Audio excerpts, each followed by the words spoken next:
Hello, leaders.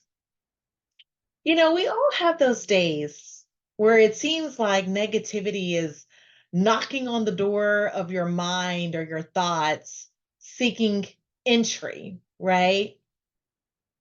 But we must not let it in.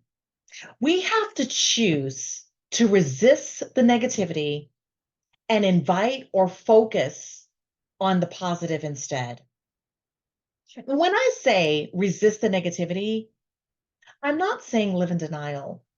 I'm not saying for you to pretend that whatever challenges you're facing don't exist, or to pretend that you're having an amazing day if you're not, but it's about shifting your perspective. It's about finding what are those things that you can still be grateful for? What's the silver lining in your situation? Because I promise you, if you give it some time, there's always something that you can show gratitude for. And that ends up being the key many times to being able to weather the storm and find a solution to your problem. I heard a message by Pastor Joel Osteen at Lakewood Church a while back, and it talked about how you have to take your negative thoughts captive. I love that. It made me think about when you think about taking something captive, you think about arresting it, you think about grabbing hold of it and you being the one that is in control of it rather than that negativity or those negative thoughts having control over you and being able to ruin your day or being able to ruin your mood or have you act out in a manner that is not befitting you as a leader.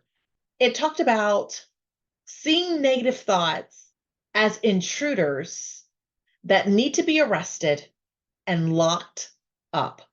It even gave an example of you seeing your mind almost like a computer program, right? And you program your mind to focus on the positive, and then you see negative thoughts that are entering in as though it is a computer virus that is trying to infiltrate your defenses. Now, when you think about it that way, we have all kinds of software in place to help us identify when there isn't a virus and for it to basically combat the virus to make sure that it doesn't infect our operating system. I really want you to think about negative thoughts that way. Think about it from the perspective of me allowing negative thoughts to take hold in my mind is basically disrupting my operating system.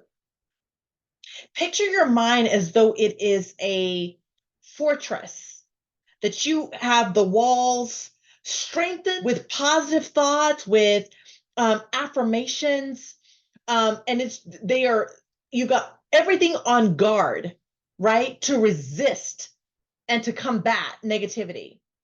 And instead of you dwelling on what's going wrong or what challenges you have, instead you focus on what is going right.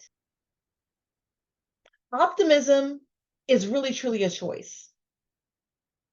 So I encourage you, let gratitude let it be almost like this shield. Let it be your guide, let it be your shield, and use that as your defense. So if you're finding yourself really struggling with battling those negative thoughts, here's some tips. Call a friend or family member that's typically uplifting and allow them to help encourage you.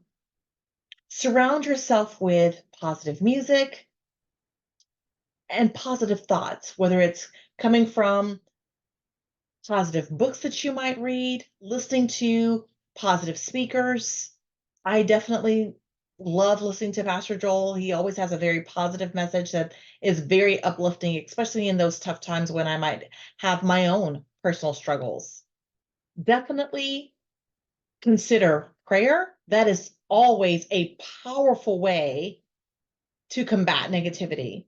And even doing daily affirmations, those reminders. My mom used to encourage me to keep a journal. She called it her faith journal. But keeping a journal of some of the items that you are grateful for, being able to read through that can build up that encouragement to keep moving forward.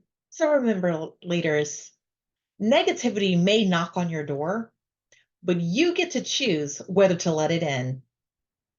You stand firm, resist the negative, and guard your inner peace. Hope you have a great rest of your day.